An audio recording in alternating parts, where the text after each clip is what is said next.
Hey Tina, what's for lunch? Just a sandwich, again. Thankfully, the cafeteria makes amazing coffee. How has your morning been so far? I woke up to another phishing email. At least I think it is. Your advice yesterday was really helpful. Only thing is, this time it has an attachment, so what now? Oh, are your spidey senses tingling? Yesterday was just an introduction to those wily criminals.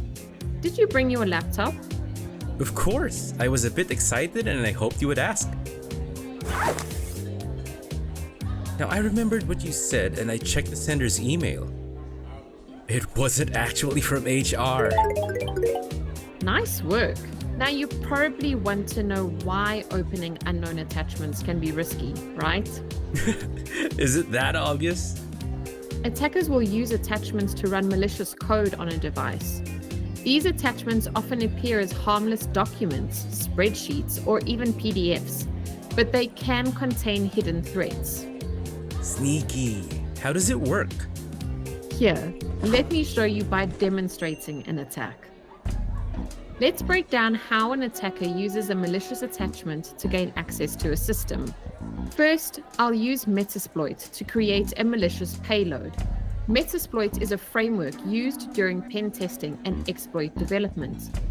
In a nutshell, it's doing the hard work for me to create the code needed to establish a connection from your laptop to mine via a VBS script, which I can then view in IDE.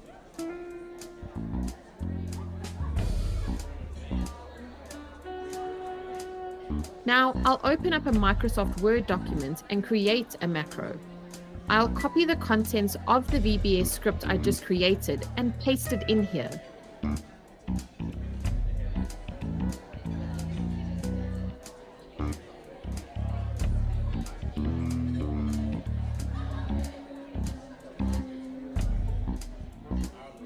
Then I need to save it as a macro-enabled file named resume.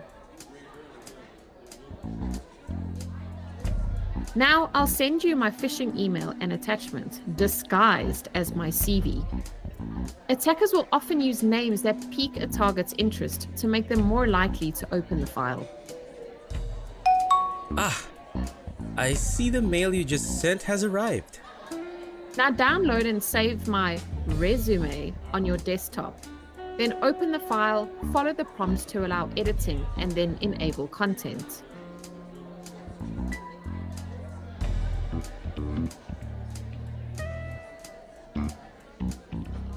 Does the victim see anything on their screen to know that the script is running?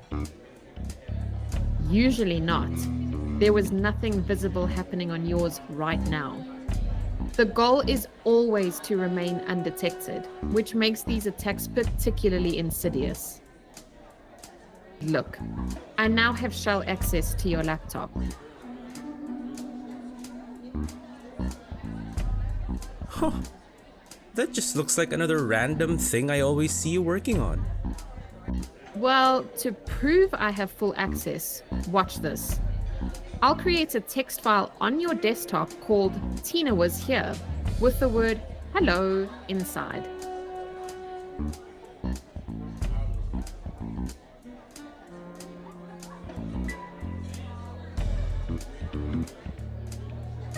Oh, what? Once an attacker gets access this way, they can escalate privileges to steal sensitive data. That's why it's crucial to never open unexpected attachments. Escalate privileges? Privilege escalation is when an attacker elevates their level of access, moving from basic permissions to more powerful ones. Imagine a burglar in a hotel somehow getting into a manager's office, which stores a key that can open all rooms, staff-only areas, and the executive suites. Oh, and they do that digitally?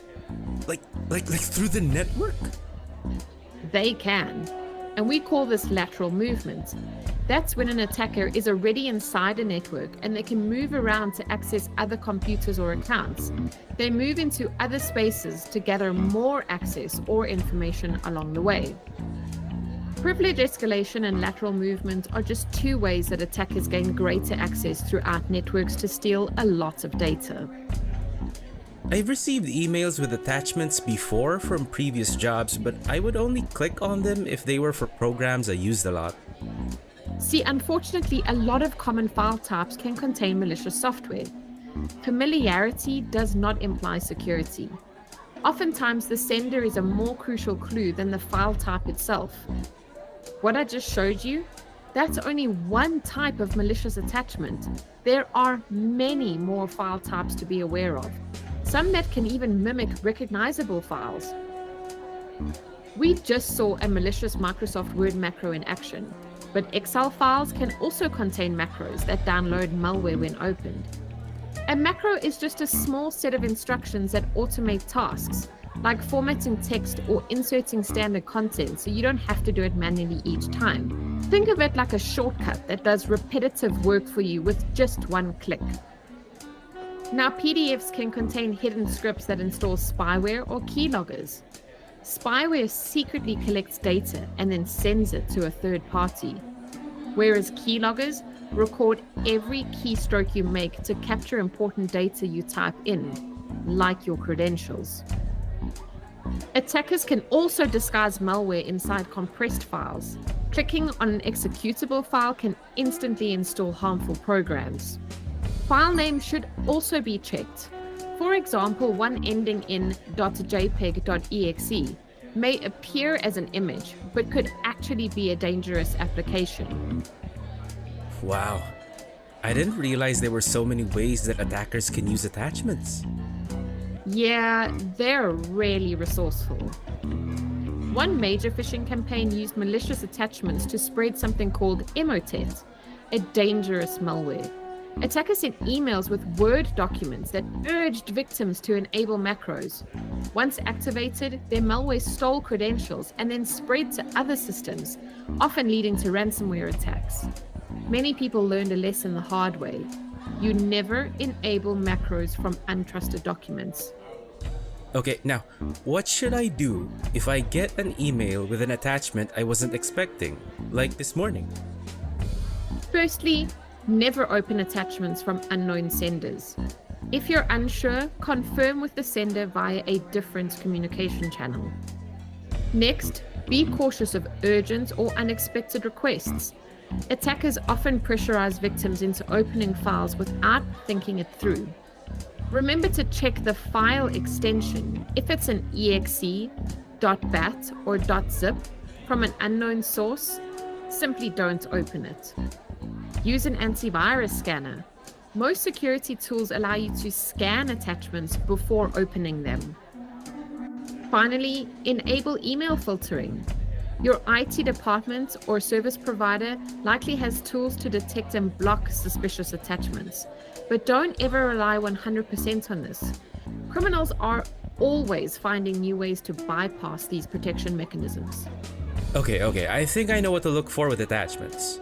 But before I head off to my client meeting, do you have any other gems for me? Of course! Some companies use virtual environments to test email attachments safely, and you can do this too. It may surprise you, but mobile security is sometimes weaker, making it riskier to open files. Services like Google Drive and OneDrive allow you to preview documents before downloading them, or to be selective about what you do download. But things happen, even when we do our best to protect ourselves. That's why you should back up your data routinely. In the event of an infection, having backups ensures you don't lose important files. While attack vectors exploit technical vulnerabilities, many attacks rely on psychological manipulation or deception, known as social engineering, as the delivery method. These tactics leverage trust, curiosity, or urgency to get users to perform actions that compromise their security. So having discussions like this around awareness is crucial. I had no idea attachments could be this dangerous. I'll be extra careful from now on. Thanks again, Tina. Sure thing, Ben.